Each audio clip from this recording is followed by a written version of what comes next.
Yeah, I can see you. Seamus, what's happening, son? I'm doing all right, mate. Making a cup of tea. Lad. All That's good. sick, lad. Making a cup of lad. I'll be done that once, yeah. No problem. Oh, son, was that long today, that? He's already give you a bit of stick about coming in late. No, Sean wouldn't. I'm ready, boy. Ready? Sean, I'll do the introductions. The new boy's Adam. Who's I know, yeah. Who's just come in. I'm Peter, and you've got Sonny there with the curly hair as well. So, I'm sure Adam's just mentioned, it's just a casual chat about you and your career and what you've done, and simple as that, really. I know Adam's been dying to get another Scouser on it, or someone who's actually played at Liverpool. Yeah, because it seems we've always had Manchester United players on there. Been Mankevy, haven't we? Yeah. I think that's what he's been trying to do. So, how are you? Yeah, I'm not too bad, mate. Yourself, you're okay? Yeah, we're really good, thanks. We're really good. But I did a little bit of research on you. First thing I see, you was at Liverpool from a young age, from an academy player. How did you first get seen to play for Liverpool? Where was that? It was just like on a field by ours. It was like a summer league. So I started off I played up front, scoring all kinds of goals, as everyone does when you're a decent little player. When you're young, you just obviously score all like load amounts of goals and that. So then I ended up getting picked up by Liverpool, but I was only there for like a few months and I actually got let go. So I was going down to Madder Avenue, like where you used to go and take training and that. And then it comes to the end of the 6-week type of trial thing, and he kind of was like a ceremony thing, and I got like a chocolate. So I thought that I got through because I'd been given like a gift type of thing. But only till after it, my dad was like, "No, you didn't get in."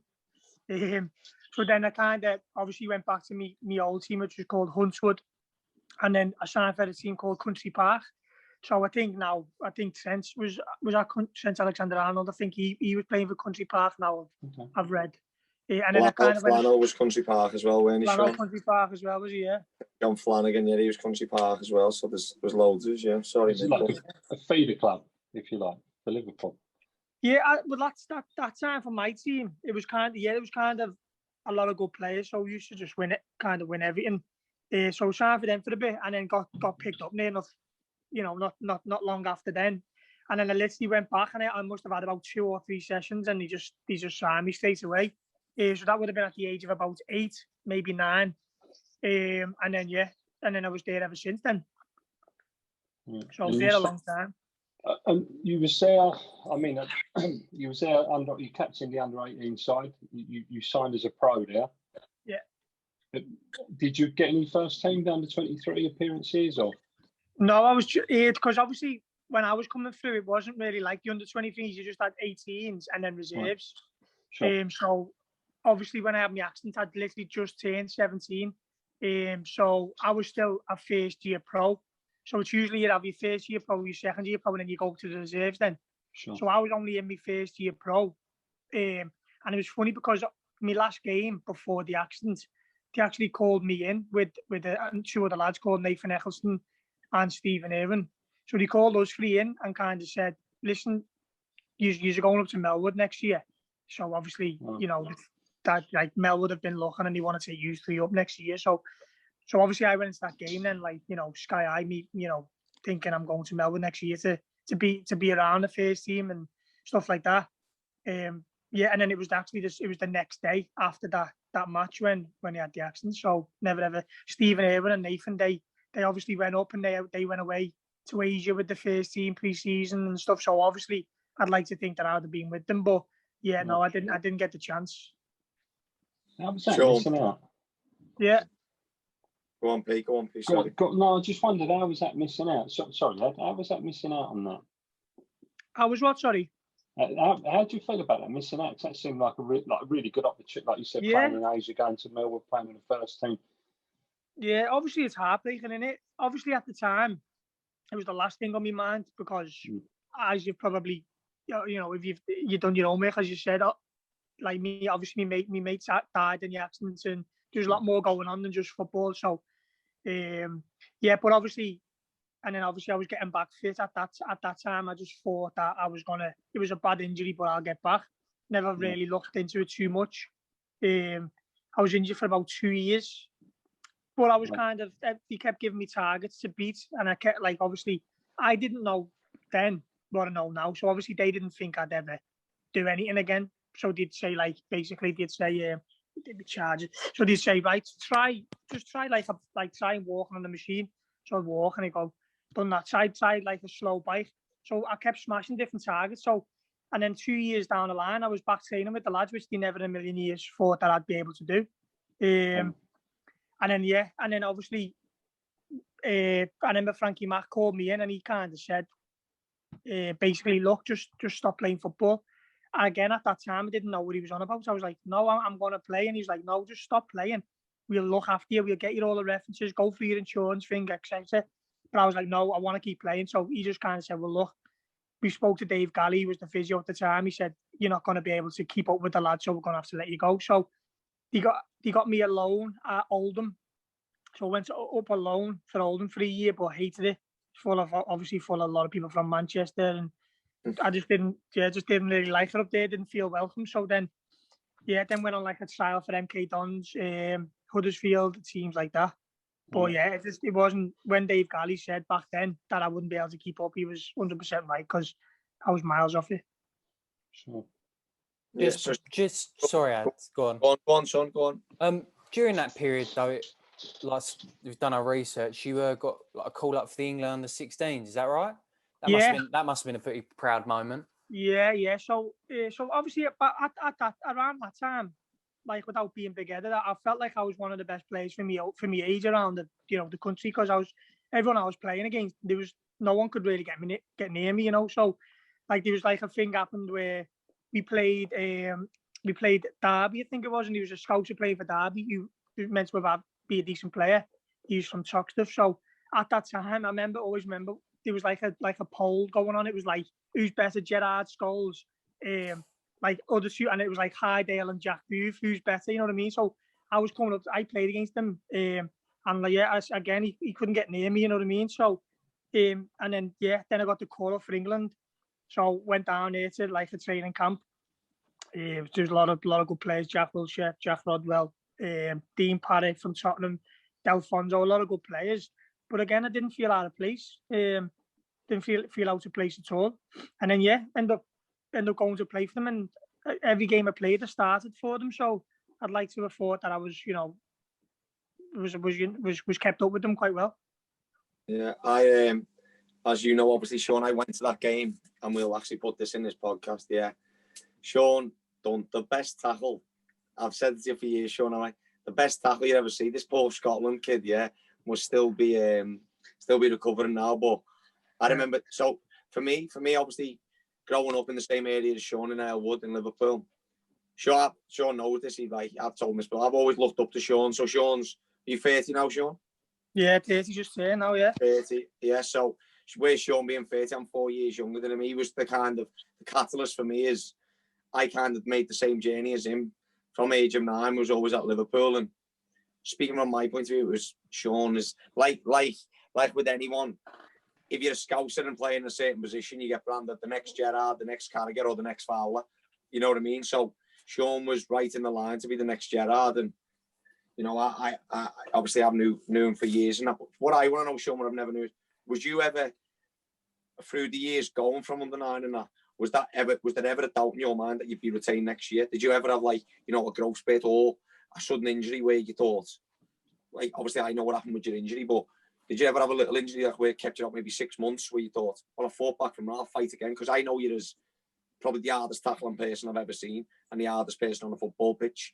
But did you ever have a knockback between 9 till the day you played for England?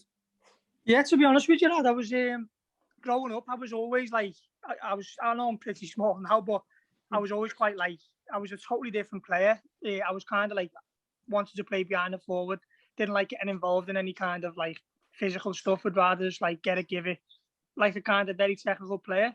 But I always remember once when I was young, probably about under 10s, 11s. Well, no, in fact, when we first went into 11 aside, we had 12 players. And I was actually the only sub.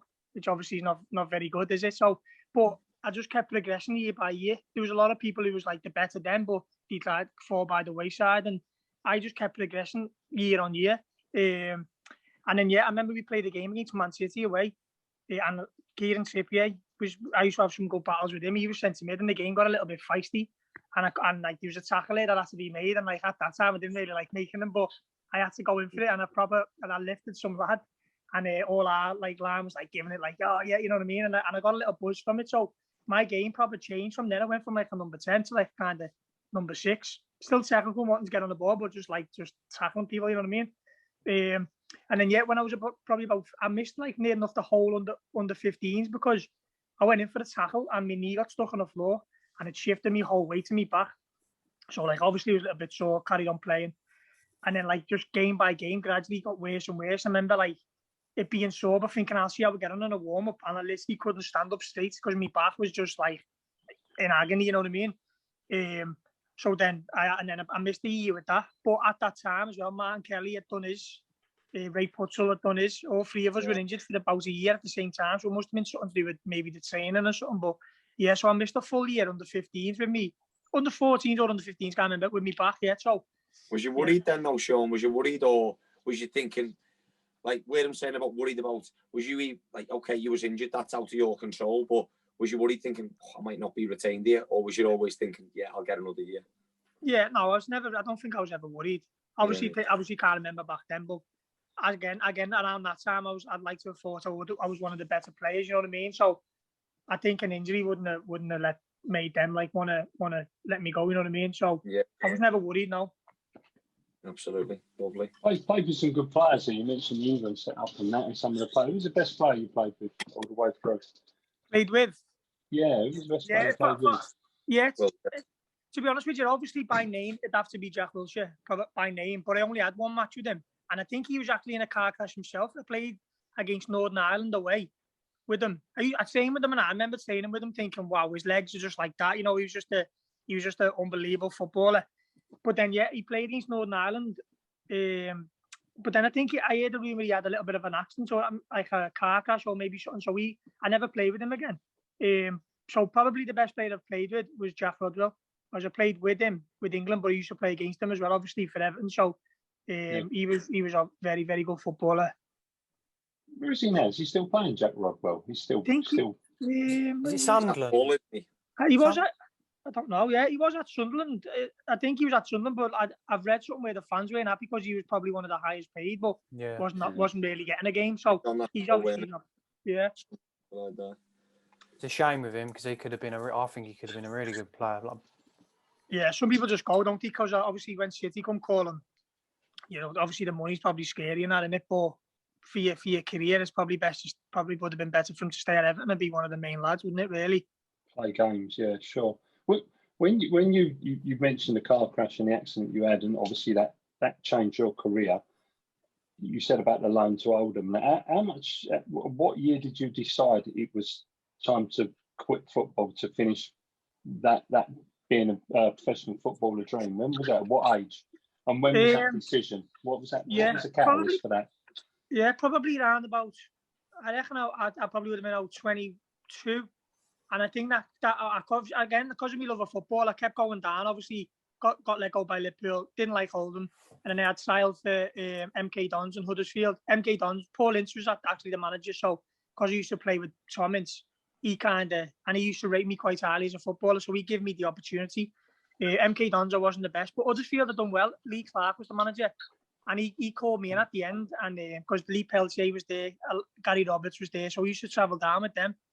And I remember he called me in and he kind of said, I want to sign you, but I just got the chairman and all that needed someone with a little bit more experience because we're going for the playoffs, whatever, whether that's a load of rubbish, I don't know. But I actually played well there. So then I kind of went from there, but then I went down to like Vauxhall Motors.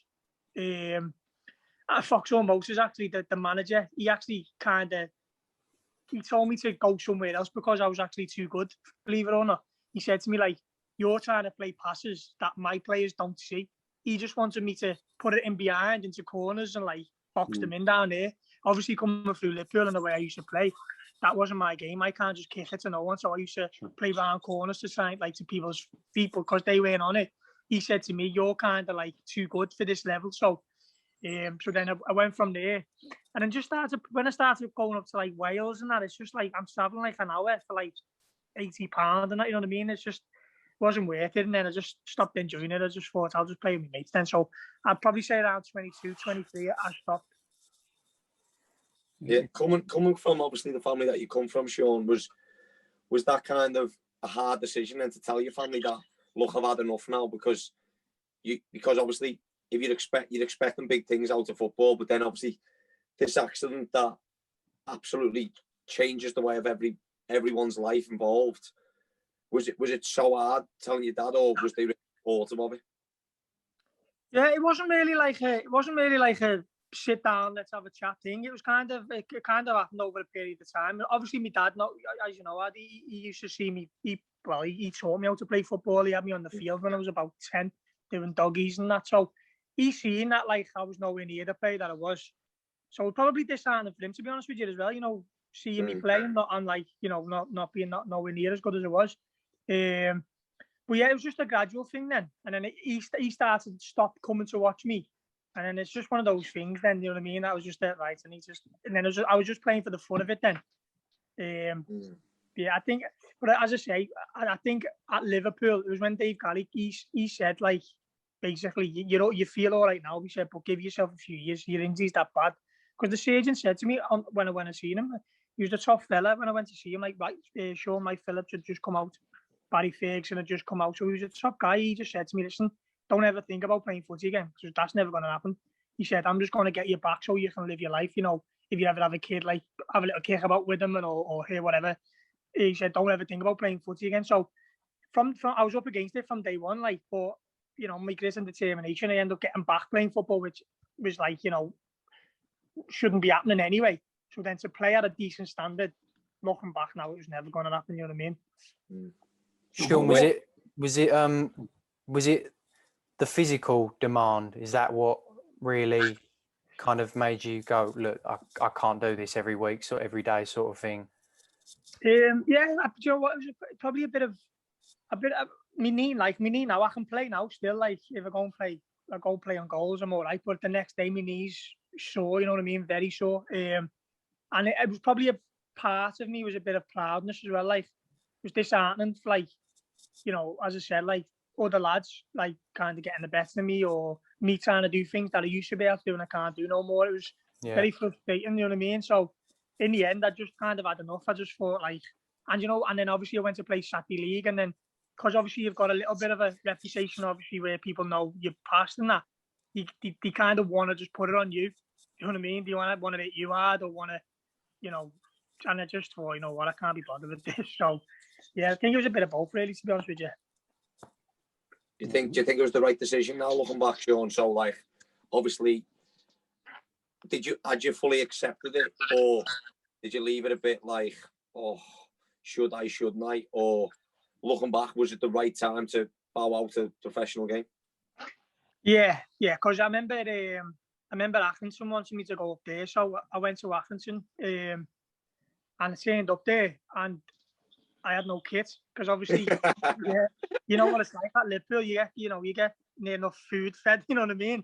So I've turned up to Accrington and gone in and that, so all the lads in the changes, and I've gone, where's your kit? And I've gone, don't know, where is my kit, you know what I mean? Like, no, you bring your own kit. So at the end up having to like go in like the Lost and Found box kind of thing, and got me like a purple top with green shorts and yellow socks and that and then I knew they were playing on a school field, and I just thought, you know what, I'd rather just swear it, you know what I mean? And then I didn't ever go, obviously never went back, and then I thought that was it, then that was time to kind of just call it a day. Yes. What sounds like you. So what were your injuries? You mind, Sam? It sounded like you had some very serious injuries. Yeah. So the main one, like football-wise, was in me right knee. I snapped me anterior, posterior, and lateral ligaments. So I literally ruptured all three of them. I think you only get. I'm only learning this like from going to different surgeons and that. I think you only actually get 4 ligaments in your knee, and I ruptured 3 of them, totally snapped them. I broke my neck as well. I had to get a kidney took out, and then I broke a bone in my foot as well, which kind of lodged in the joint bit. So I got drop foot from that. So obviously I still can't now, to be honest with you, lift my foot like that.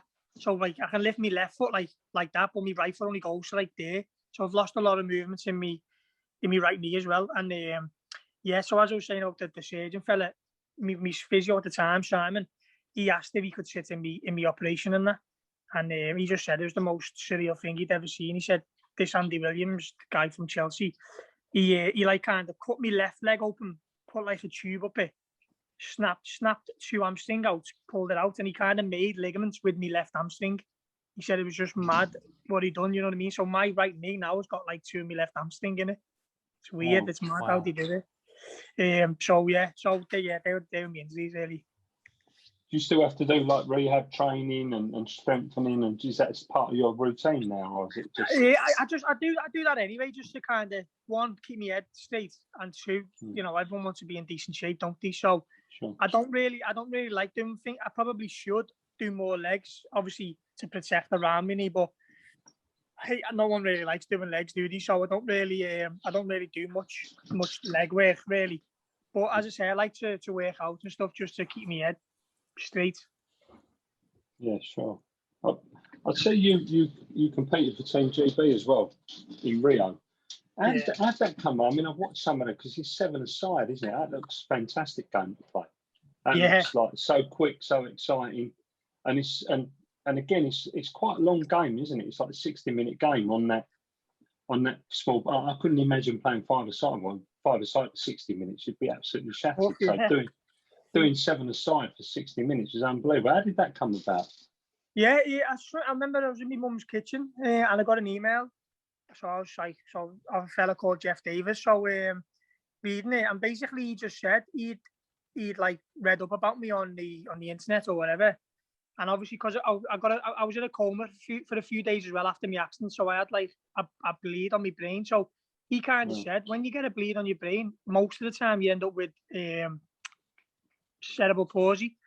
So he said, so do you mind if we come down to St. George's Park, let our doctor have a look at you and all that? So I was like, no problem. So went down there and done a few tests, and it was a weird thing because he was asking me to do little things that obviously you don't do in everyday life, like for example, touch your nose and touch his finger as he's kind of moving his finger, and I couldn't really do it. I was struggling a little bit. So, and then he'd obviously done a little more tests than that, and he said there's definitely signs of cerebral palsy. So I was like, all right, okay. So then started going down there, just training with England, doing little bits of that, and then a tournament come up in Portugal, and that was where you kind of get classified. So obviously every player's got to have a classification. So we have like number 5, which is like your worst, like they're the worst ones, and then number 6, 7, and 8. So the rules are you can only have 1 5 on. You've got to have 1 5 on the pitch at a time, and you can only have 1 8 on at one time. So I had to go to Portugal for this classification, this tournament.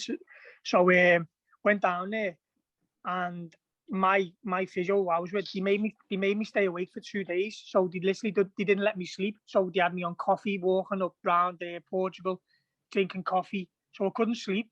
Like they didn't let me sleep for near enough 2 days before the classification. So I was literally knackered, because what happens when you've got cerebral palsy, when you're tired, that's when your cerebral palsy comes out a lot more. Right. So they made me really tired. So I was doing drills, but I was knackered, and he was asking me to kick a ball, and I couldn't physically really do it. So we ended up getting an 8 through that. So then obviously I could legally play then. So then that's where it kind of went from there. What was that experience like? Because it's Rio, and it's like Rio, decent crowds as well. Mate, it was an unbelievable experience. One thing that like I'll never ever forget.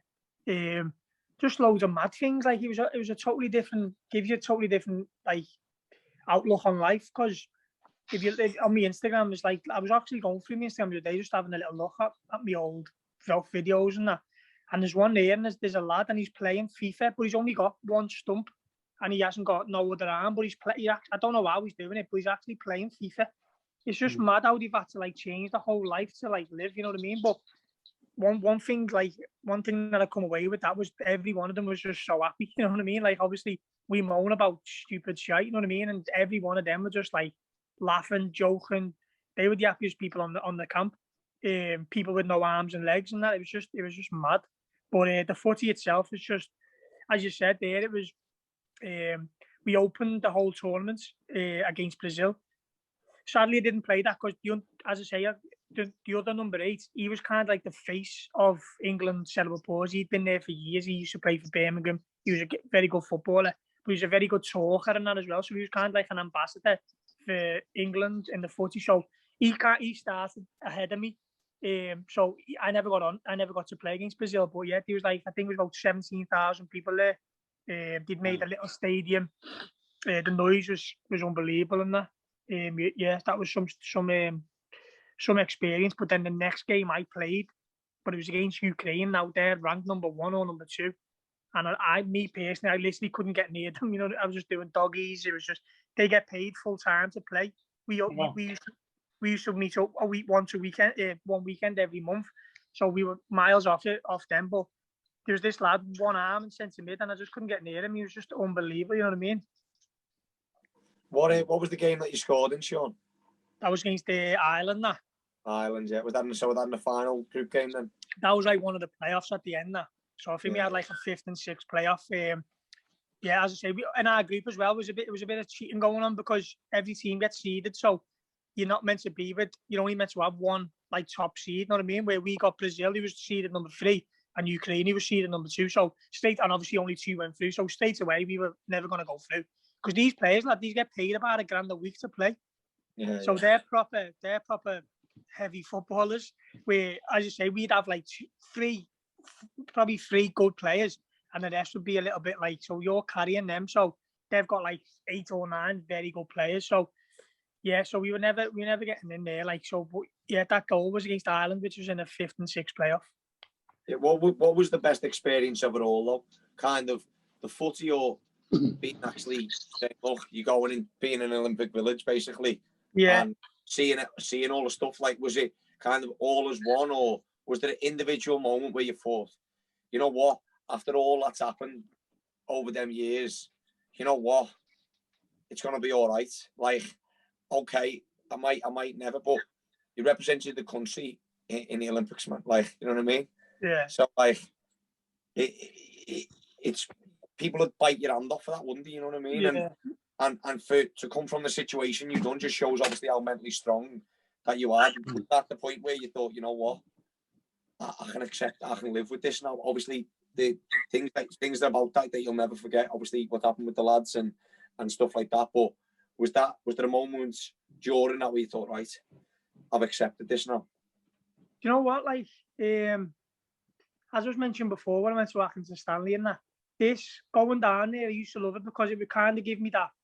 It gave me that feeling back. Like, obviously I was going down St George's Park, facilities unbelievable, the pitches unbelievable, and it was like similar day. Your kit was hung up, your boots were there, you know, everything was back like it was in Liverpool days.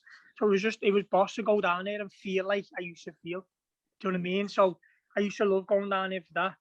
The Paralympics itself was just mad because you'd have like a tower of flats, and like it'd be England's tower, so we'd have England flags everywhere, but you'd be next to South Africa, and then they'd be next to like Japan, and you'd have your own tower of flats. You know what I mean? It was just surreal, just standing there looking around all different nationalities, and yeah, it was just mad. You know what I mean? It was good, great.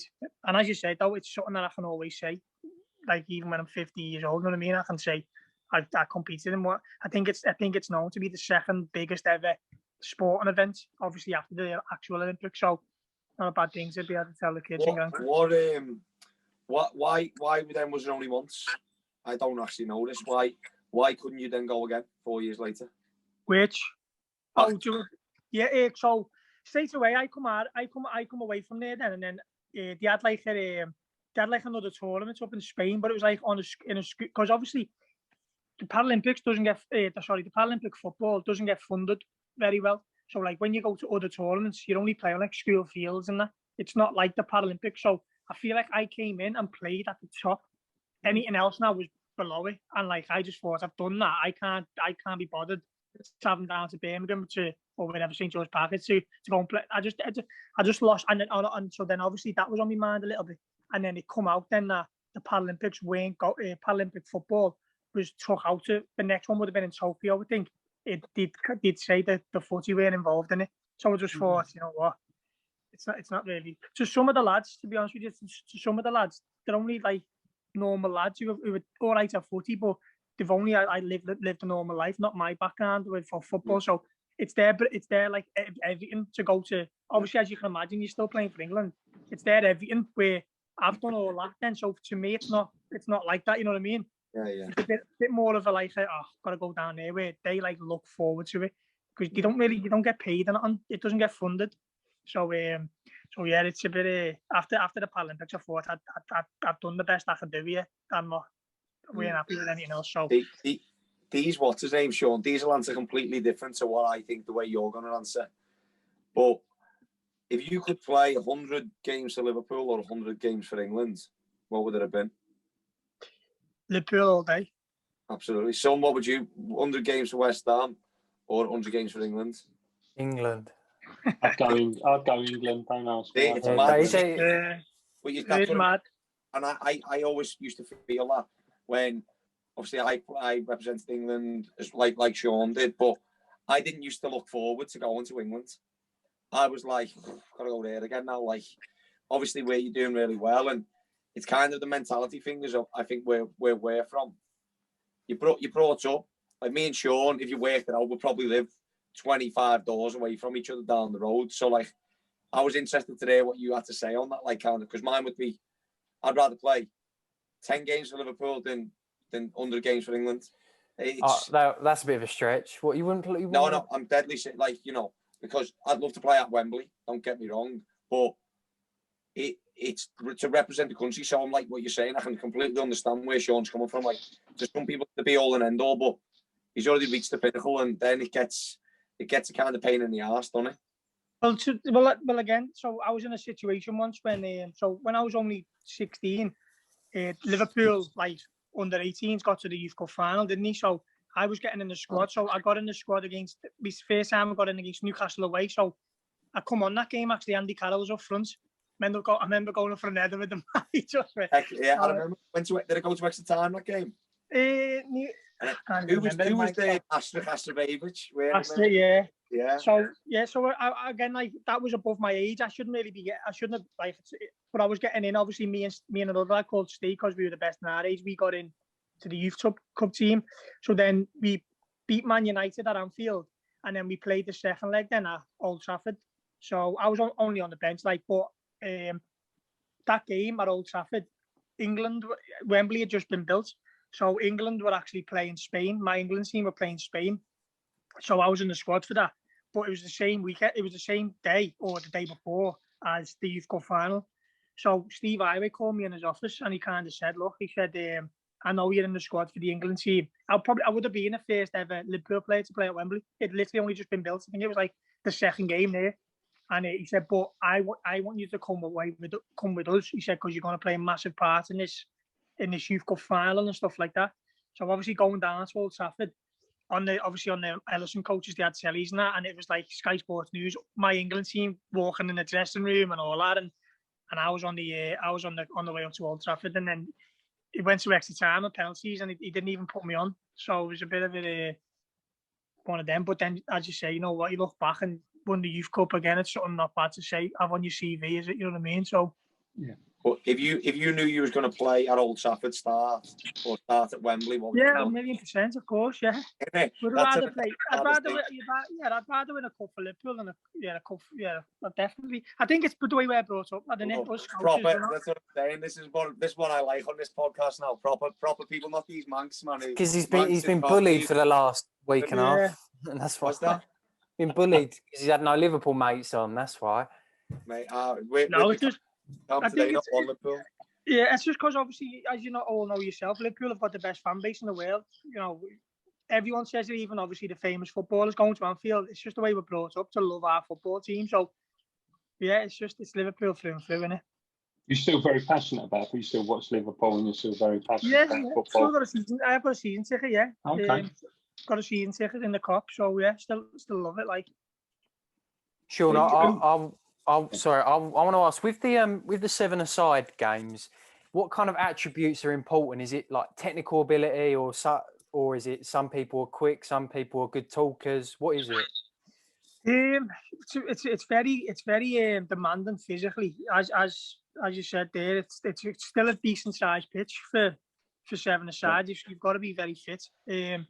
But yeah, to be honest with you, I was very surprised how technical some of the players were as well. Still, some of them are very, very good. But as well, it's the manager, our manager. You've got to play like it's not just right go on there and play football. It's like a game of chess. So what they would say like is when you get the ball there, someone goes out wide, but someone go and stand on the goal line. And the way they like to try and play is give it to the one on the goal line because there's no offside, and then like make a run into the box and try and. So he's kind of like a wall. So you kind of have a forward who just plays sideways and try and get on the line so you can bounce it off him and then get like a set off and put it in. You don't just play normal footy. They play like tactical wise. You know what I mean? But yeah, as I said, it's very, very demanding. You have to be physically fit to get around the pitch, especially in my position in centre mid. And because I was obviously one of the better players, sometimes I felt like I had to try and do other people's jobs as well. You know what I mean? Yeah. But yeah, no, it was demanding. They're quite small goals as well. Like they look like small goals. I don't know if they are, but they just seem quite small goals for the size of the pitch as well. Yeah, so yeah, harder to score. Was your goal a good goal? What's that? Was your goal a decent goal? Yeah, it was all right to be fair. I'm not really a goal scorer anyway, but yeah, it was actually decent. It just comes from behind me, just take it on the outside of my foot and then just put it across the keeper on the left. But again, it's just something that's just nice because obviously I've got photos now of a big screen in the stadium with Highdale below the Great Britain flag and all that. So it's just stuff like that. It's just nice to have as memories when I get older. And obviously my mum and dad and my little cousin, they went over to Rio as well. My two little cousins, they went over to Rio to watch us. So, it was nice for them to get there and obviously score and celebrate with them. How long was you out there for in Rio?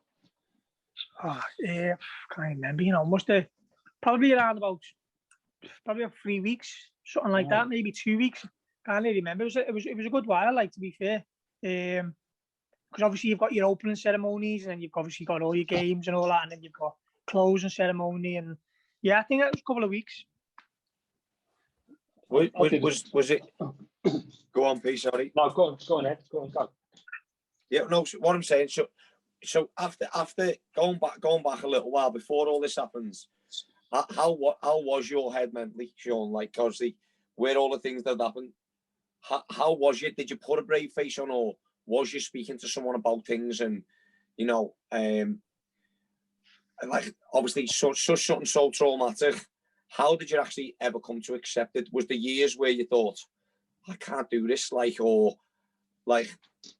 can't accept it? And then is it kind of, you just learn to live with it. You'll never ever get over it, but you'll just learn to live with it. Yeah, it's a mad one because I've never ever, honest to God, I've never. Sorry if that's a bad question, Sean. No, this is what I mean. Like, I can't remember what happened at the accident. I'm a total blackout. So obviously, I can remember before the car. I remember waking up in hospital. I literally can't remember the thing what happened, which I reckon's helped me massively because I think I've been upset once in my lifetime, and that was since it. And I seen a video someone had made about like all my mates and that, and I think I got upset once, but I've never really cried or nothing like. And I don't really sit there. And one second, sorry, someone phoned me. I don't really sit there and think about it. I'm just like trying to keep myself busy and just can't keep my mind off it. Don't get me wrong. I've said now to a few people. I think like I get a little bit down now. Like I told the doctors today because I've been getting a dead tight chest. Now I don't know whether that's just anxiety or whatever through you know what I mean. And don't know whether now it's kind of coming back around where I might be a late receiver of how it should have probably hit me back then. I don't know, obviously time will tell, but I feel like I've handled it pretty well up to now. I'm one of them. I just want to deal with things on myself. I don't really like speaking to people. Do you know what I mean? I just deal with things myself. But yeah, I don't know. Maybe in the future it might kind of come back around and affect me, but hopefully not. Like, yeah, hopefully not. Sounds like your strength and your courage have been very strong, and your resilience is phenomenal for like what you've gone through. That's it sounds very, very like you've been really courageous with everything you've gone through. Yeah, thank you. I think as well, I've got a good family around me as well. Obviously, that helps. You know what I mean? So obviously there come a time when I weren't playing football and I had no money. You know, I remember that I went to the bank and I went to get a tenner out, and something must have come out of my bank, and I couldn't. I had no money in my bank, so I've gone from like a 17, 18-year-old on like £700, £800 a week to like literally not having a pound coin in my bank. But obviously then I had my dad was there. He took out a loan to help me out, and so obviously I had to go and work in Jaguar. I had to kind of get into realization very quick, like everything had gone. You know what I mean? Basically, so you need to somehow live. So I had to go and get a job in Jag. And my dad, as I say, my dad helped me out with things and stuff. So yeah, I think it helped having a good, strong family around me as well.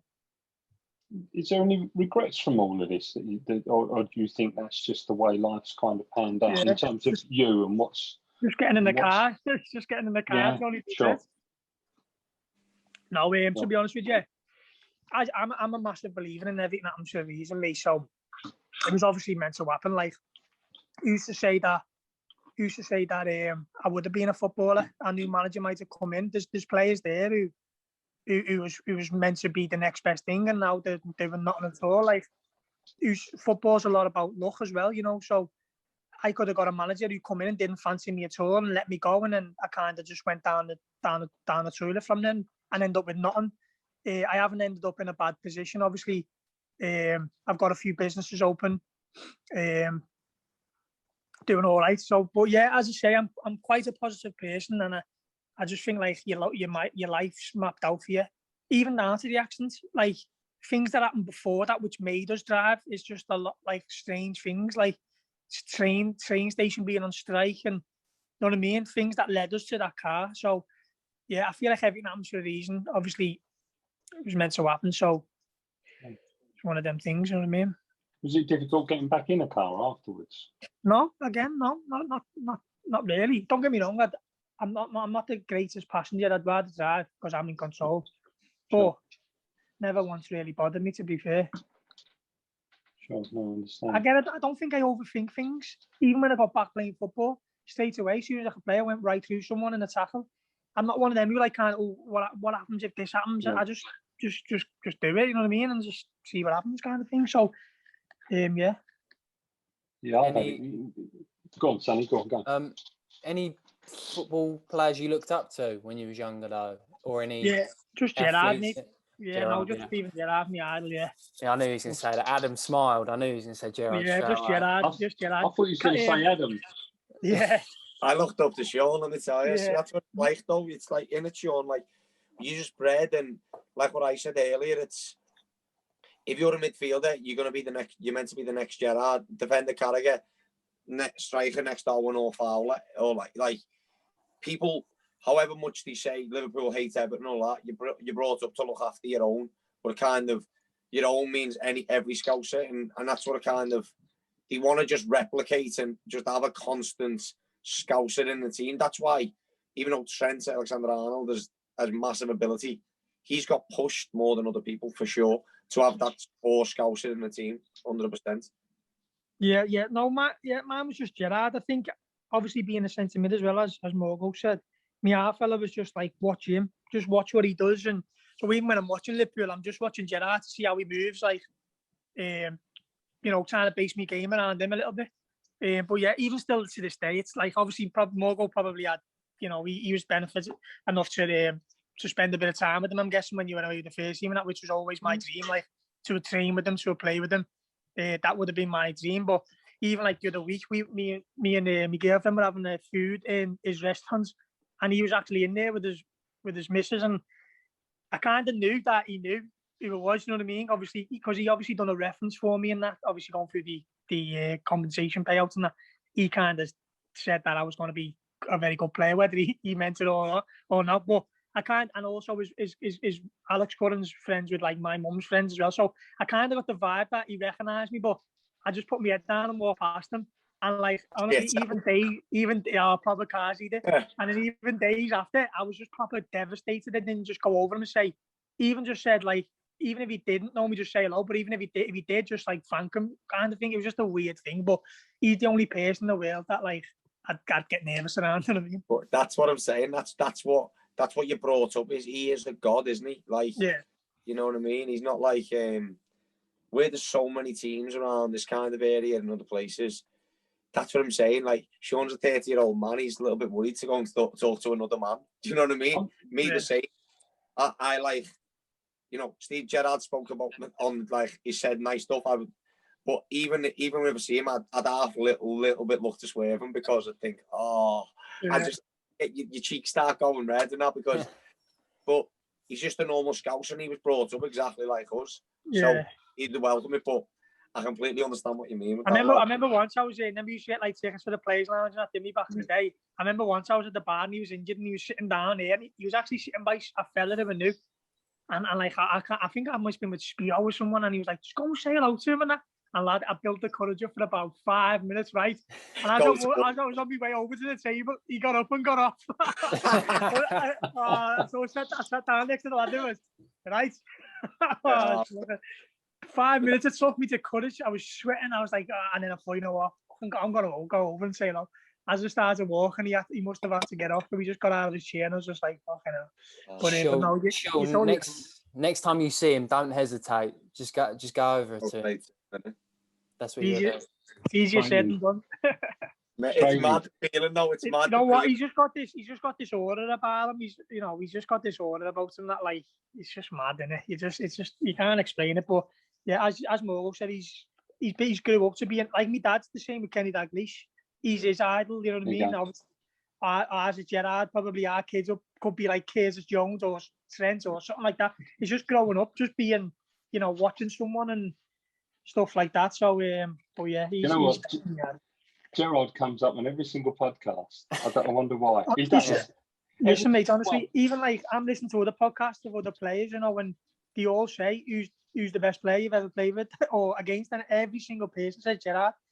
This whole debate about Scholes and Gerrard is just absolutely insane. It does my head in, but he's unbelievable. I went with your dad. The best ever Liverpool player was Dalglish. So I went with your dad. So I agree with your dad. Yeah. Obviously, Adam went with Gerrard. I think you went with Gerrard, Sonny, didn't you, as well? What over?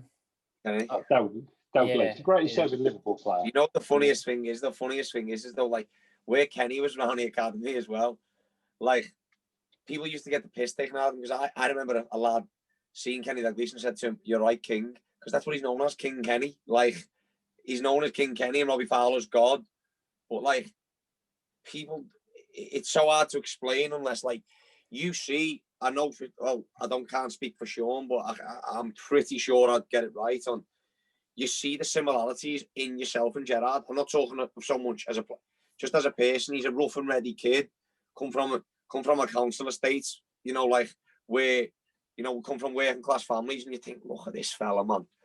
You know what I mean? He's like, it just makes you smile thinking about like his success story. He hasn't just vanished, and you see yourself working hard. You see yourself, you talk the same, you dress the same, and stuff. You just want to be him. You've changed that picture, haven't you? Hey. You changed that. I've just noticed that now. You've changed that picture. Just see where you are. Who is it, Milner? Milner. That's what's that normally? That it's the King Clancy one, or what's the other one? You got the England. What's the other one you got? Probably more, haven't we? We've had a few. Pele, I just thought Anthony Joshua, the greatest ever Liverpool player in recent years. Jimmy Milner. To be fair, I'm a big fan of Milner. I think he's not underrated, but I think he's a great player. He's had a great career. He's had a great career, and I think now his time's up. Now when I'm watching him play, I think he's a little bit off it. Yeah. Which is, it's fair enough. He's had a great career, as I say, but yeah, I think this should be his last year now. Like, I did a talk for a university yesterday, and they had two GB swimmers on. They were GB from 2012, and the pinnacle of their sport is the Olympics, and they said that we're really proud because we're Olympians and everything else. What was the pinnacle of your sport? And I know we spoke about Liverpool and England and competing for Team GB. What was the pinnacle for you of your sports? Of my kind of like career type, do you mean? Yeah, sure. I think probably the pinnacle was signing pro. Right. There's no real game. Again, I was a little bit too young to play in big games, really. The biggest game I probably played in was the one Adam mentioned there against Scotland in the Victory Shield for England. It was kind of whoever won the Shield. It was on live on Sky.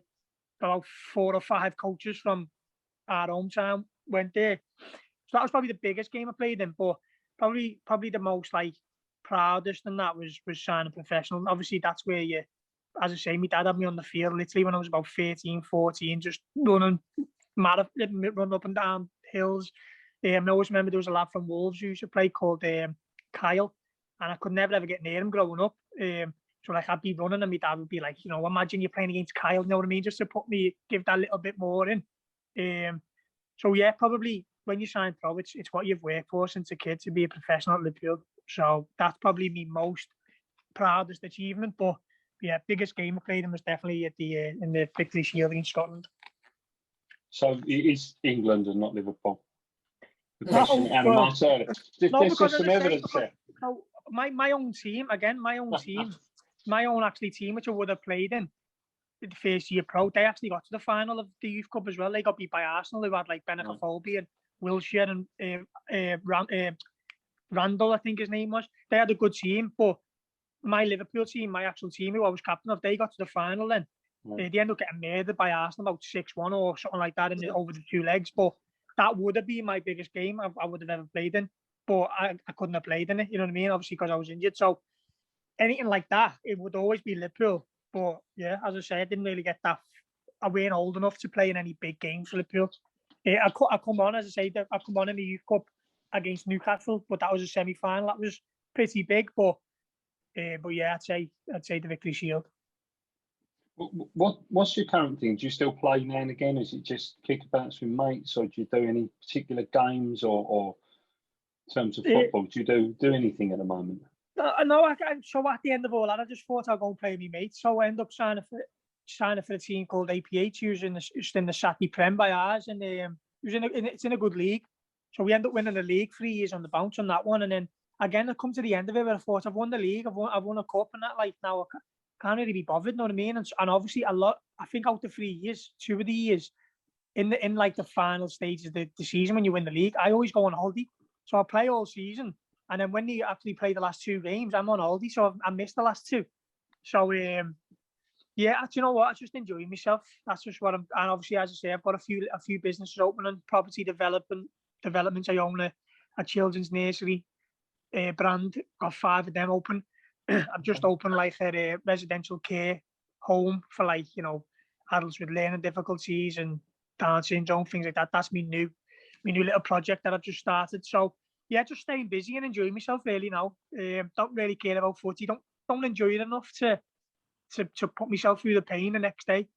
Yeah, don't enjoy it enough. So don't really bother with that. Try and stay fit, stay in the gym.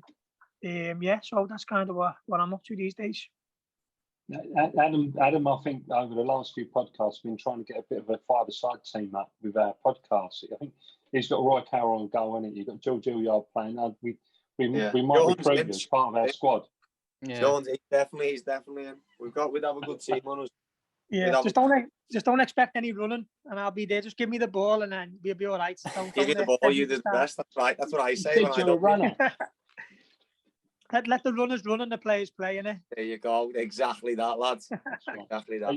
Are you still up in Liverpool now? You live in Liverpool. That's where you are now.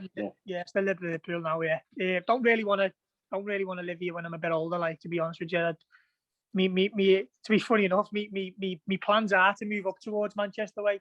Ideally, if I can. Obviously, if business goes well, and I'd like to move up to kind of Alderley Edge, Hale, them ways, and then nice places, yeah, nice place up there. not too far. You're still only 20, half an hour away from. Yeah, it's not. From family. Yeah, so ideally, as I say, I've got my own little plan in my head. All goes well. I'd like a little place up there. Well, say little like, but nice big one. Like, big mansion. Yeah, hopefully. John, lad, it's been great. Thanks so much, lad. Honestly, yeah, no, you're welcome. Brilliant. Honestly, sure. Really appreciate you coming on. Yeah, is there any other questions? Just fire them away. I mean, no rush. It's no problem at all. I've got one question, which is a really important question for me. Where'd you get your tracksuit? I really like that. This one. Yeah. There's a place in Liverpool called Tasker's Sports. Oh, that's no good for me, is it? Yeah, well, probably deliver. I'll have a look. Yeah, Tasker's Sports. It's called. They've got loads of nice stuff on. Little sets. They've got like the nice pants as well. You know what I mean? Sean, you know what? So. See that then? I've got a question for you. See, obviously, what you're saying is if business, like, say, it absolutely booms, would you ever look then to investing in a small team? Like, just that's a random question. I'm not even saying you ever. So, for example, a marine or that kind of. Would you ever think, right, if you and your business partners thought like if you'd made enough, would that interest you enough footy to still want to be part of it, or would you just be? That's just a random one off the top. Yeah, probably not. No. Yeah. No, I'd probably buy a box around Field if I could. Like. Yeah, of course. Yeah. Well, no, to be honest with you, no. As I say, I went to. I weren't bothered about staying involved in footy. Really, like I went and got my level 2 coaching badge. Well, I started it, but then you had to kind of go to the academy and do so many hours like training. And the first session I went to the academy, obviously, he said to me, you know, Tim Devine at the time, and I said, "There's always a job here for you. Always just get your badge and you." So phoned him, said I need to do a few hours. Can I come in? Yeah. So I was there, and at the end of the session, like. The fella who was kind of mentoring me said, right, call all the parents in now. And I was like, I'm not doing that, you know what I mean? I just haven't got that type of personality to like, I'm not like you or like, you know what I mean? Or like Tom Owens from Bayard. I haven't got that personality to speak to kids the way they need to be spoken to. It's just, I haven't got it in me, you know what I mean? So that coaching way for me, really. So to your answer, probably not, lad, no. Unless you don't miss football in that context in terms of being in and around. I know obviously you go and watch Liverpool, but being in and around the changing room, the training ground. Yeah, no, I miss football massively. Yeah, miss it massively. Like as you know, being in and around the lads, going into footy every day, just like I do miss that. I miss playing football for like at a good standard, like, but. I don't love it enough to carry on playing at that standard. You know what I mean? And I'd give everything that I got on that. I'd give it all back to go back to where I was, 1,000,000%. You know, just players there who I play with, who are playing now on the telly in the Prem and Championship. Even in the Championship, they're still on 15 grand a week. You know what I mean? They still pay good money. So yeah, I'd give everything back to get back there and playing every day. So what I miss mostly is being in that routine of like having to be into footy and then you're having your breath at 9 and you're saying that. I miss that routine of like being fit as well, you know what I mean? But yeah, no, I definitely do miss it. Was that a tough transition to go? Because that's often one of the hardest things for players is to go from routine to no routine, where you have to create your own routine, if you like. Yeah. Well, as I say, I do listen to a lot of podcasts, and obviously I heard a lot, obviously, about Paul Mason and even like Gascoigne and that. And what the problem was with them, with a lot of people, is because I listened to Gaz's anyway. He was that James English, and he's saying like people were saying to him 3 years before he retired, listen, start thinking about what you're going to do after football. And he's like, yeah, I will. And obviously, that 3 years just goes quick, and he never ever planned nothing. So yeah, as you say, where they lose the plot is they don't know what to do because they've gone from, as you say, routine football to literally nothing. And again, that was probably similar to me in a way. But yeah, it is tough, and that's what I do look back on now and miss is like, you know, just the banter with the lads in the car, school into footy and all that, and like little pre-seasons away and that, little tournaments we had in Italy, just little things like that. You know what I mean? It's I miss all them. Like, was you involved? Was you involved in the trip where a motorbike got stolen? Where we were speaking? Was you involved in that trip? Yeah, yes. We went to Italy on that one, and growing up going to Italy, you go and play against teams obviously like Milan and all them, and they're just massive, aren't they? Like you're just like a little baby, and they're just massive, so you never ever do well. You get battered by everyone. But this one tournament we went and we ended up winning it. We beat like Real Madrid in the semis, and then or AC Milan in the semis or something, and then beat Atlanta in the final. So, but yeah, before that final, after our break, you know, it was like, right, go and have a little bit of downtime and that. And we used to have this lad who's a bit of a nut job in our team called Jay Ellison, and just lying on the bed, just chilling, and just there like these like little Italian kids screaming, like, what's that? Look outside, and Jay robbed a little motorbike off them, and he's just flying up and down the road, just like, you got a final in about 2 hours. Oh, but yeah, no, just little things like that. It's just great, isn't it? You know, it's like that. It's just the banter that you have and the journeys and stuff. Yeah, it's just that they're the things that you miss, aren't you, really? But that's what it is. Just instantly, I knew that story, but straight away, start smiling, oh yeah. Just smiling, it just plays back in your head like that. It's mate, it's great, and any more like that for a show. That won't incriminate anyone. No, yeah, there's none. Like, it's just your day-to-day banter, isn't it? Like, there's nothing. I remember, like, we had the oh no, go on. No, we just had some. Now. Remember Big Joe? Remember? He was called Yeah. Big Joe. So obviously we were like only 15, 16, but he was still 6'3". He used to just stand there everything and all that. And he used to be probably loved out with his beard, and his beard posted like a photo on Facebook, like she was kind of cradling him like a baby, feeding him a bottle. So then next minute someone's seen it. Next minute in the education room, it was just screen-saved over every single computer. You know what I mean? Joe getting a bottle off his beard, and then he come in and he just absolutely throttled Jay. He was just but like little things like that, like you say, it's just you just look back on them and just start laughing at them. But yeah, no, it was good times, like. But that's like you mentioned Steve Highway, who's like, you know, for a Liverpool legend. Was there many of those ex-players in and around the youth and the academy that you know? Growing up, not really. No, obviously Highway. As Morgan, no, he's just the main man. Like, you'd be in the gym and then he'd just walk in on his own, and like it'd be his Highway, and like now it's no messing around. Now it's like, and plus obviously because he's the main man, you wanna prove to him that you're the best. So no, but obviously you have like other coaches do it, like ex-real ex-players, but you were just like legends and like bringing players through. So like your Dave Shannon, Hugh McCauley, obviously they brought through Gerrard and Fowler, Carragher, Owen, they brought all in through. So yeah, they were a big impact in your life as well, growing up as when you're coming through. So yeah, Robbie Fowler for me has been one of my favourite players at Liverpool all the time. I really like Robbie Fowler. Fowler's a great player, isn't he? Sean, what would you say you love the most then about like I obviously see the other days. So how many years ago now did you leave Liverpool? How many people out of the coaches and that you still stay in touch with? And does that still mean a lot to you? That? Well, obviously not really. I mean, I've not really seen any coaches, but obviously we had a little game with me, Flano and Matty had a game of golf with Dave Shannon the other month, and then randomly because obviously when I was going through Great Britain thing, it was quite a big story, because obviously a Liverpool player who played for England is now playing for the Great Britain, so it was on like the news and that, wasn't it? Like, yeah, like big, and then obviously LFC TV brought a program out called Added Time, so it was about like ex-players and what they're up to now. Jerzy Dudek, Igor Biscan, and one was on me as well, so there's a full hour episode on me. Still on now to this day, still comes on now. So I got a random text the other day off Dave Shannon, basically just saying like, just watch the program, you know, you're such an inspiration, and then just said, I used to really love training you, like at every single session you just like, but so I can't remember the words he said, but something like you were at bang at every session, which fired up all the other players or something. So it was a really joy to coach you. So as I said, for the likes coming from the likes of him, who's brought through top players, and that means a lot. You know what I mean? Yeah. How did he sign the text off? Your hero. Those he puts at the end of everything. He calls me Seamus as well.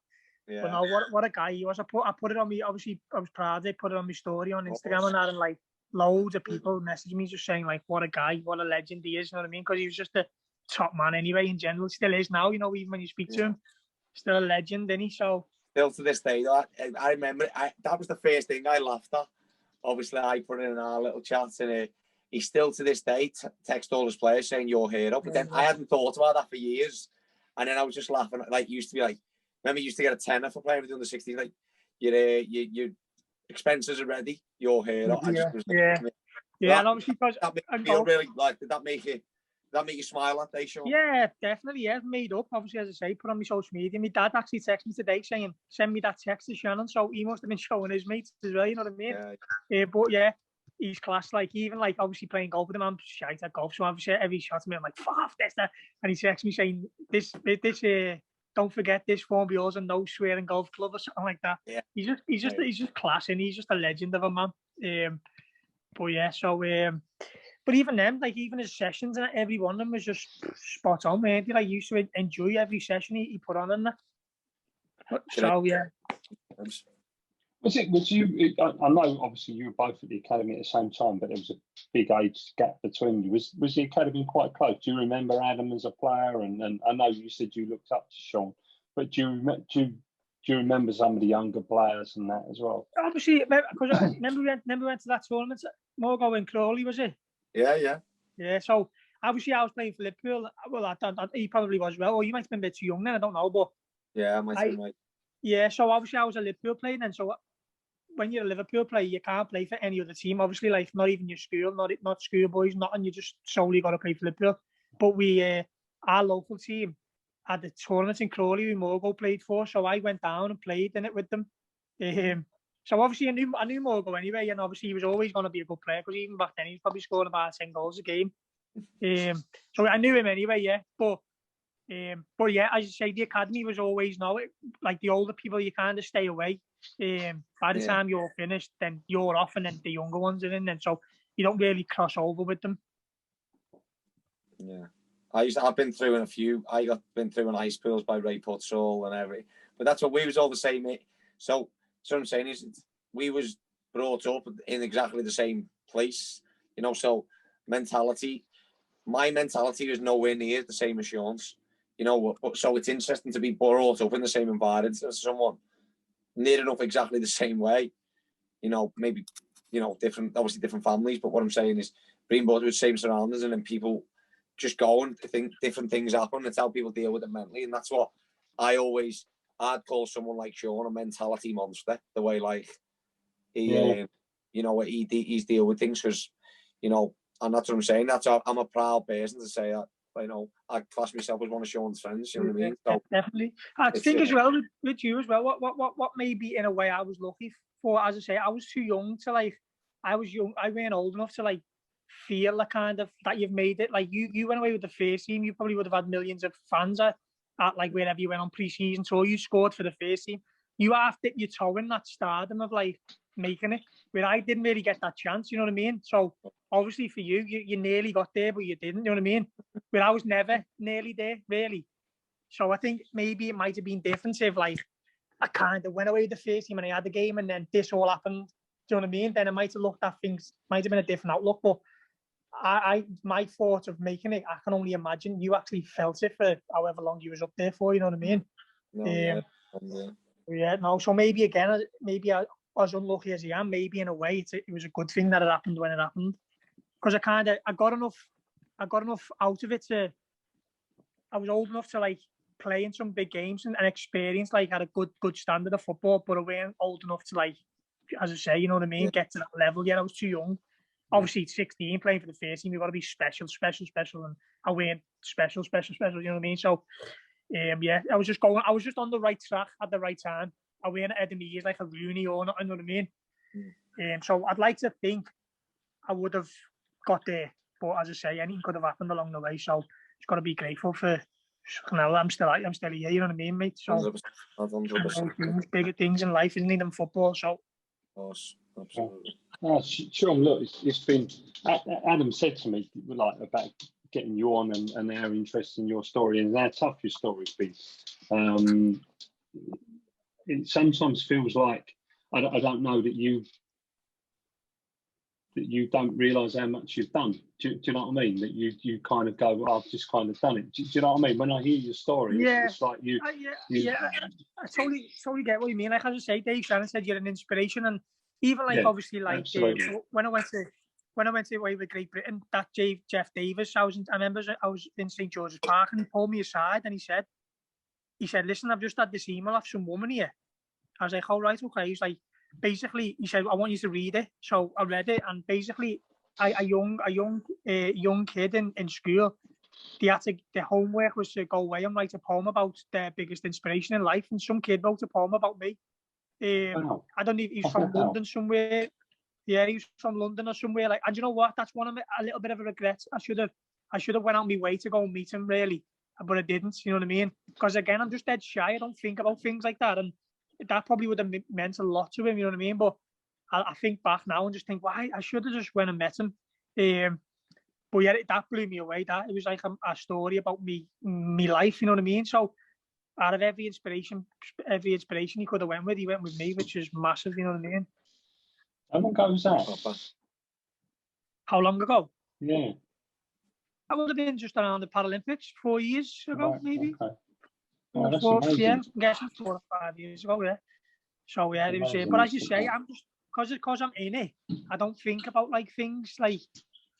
I don't think of being inspirational or anything like that. I just do me and just do like what I can do to get myself through the situation I'm in. But obviously, looking back, a lot of other, like for example, like the James Pearce, who's quite a good, writer. He used to write for the Echo, and he done a story on me the other month. And again, a lot of people were writing in, kind of saying, how, as you say, so how inspirational I am, and I'm going through. I've got cerebral palsy, and I'm going through this, and this, and it's nice to see Sean, still happy knowing that, you know what I mean, kind of thing. Like, so as you say, I just do me and just be my story. This is my story, but other people can reflect on that then, and they obviously see Sean's had this, and he's come out this, and he's still happy, and he's still enjoying life. So there's obviously every hope for me, or someone might be down and depressed about what they've got going on in their life, and they might see mine and think, you know what, my life's not even half as bad as what it's been. I'm going to get myself out of this, or you just don't know how it affects other people, do you? Sure. Well, you've inspired me anyway today, so thank you for that. Definitely inspired me. Thank you for coming on, Sean. Yeah, you're more than welcome. Yeah, no problem. Really appreciate it, Sean. It's been brilliant. Thank you very much. Take care, mate, and thanks. No worries, mate. Yeah, no worries. You're all more than welcome. I'm sure we'll speak to you again soon. We'll let you know when it's out, or Adam will and that. Yeah. Thanks, mate. Cheers. Yeah, when all this calms down, I wouldn't mind coming up to Essex or somewhere. So I'll come see Adam, and then if you can all meet up and have a drink sometime. Yeah. Don't wear the tracksuit though, because I'll be wearing mine by then. And we'll look silly together. Hey, he's going to tell me about his track, Yeah. Get him on next time. Although comes back down here, I'll get him to get you. Won't pick you one up. Oh, no worries. Thanks, Sean. You're welcome, boys. See you out there. Thank you. Really appreciate it. See you later, mate. Thank you.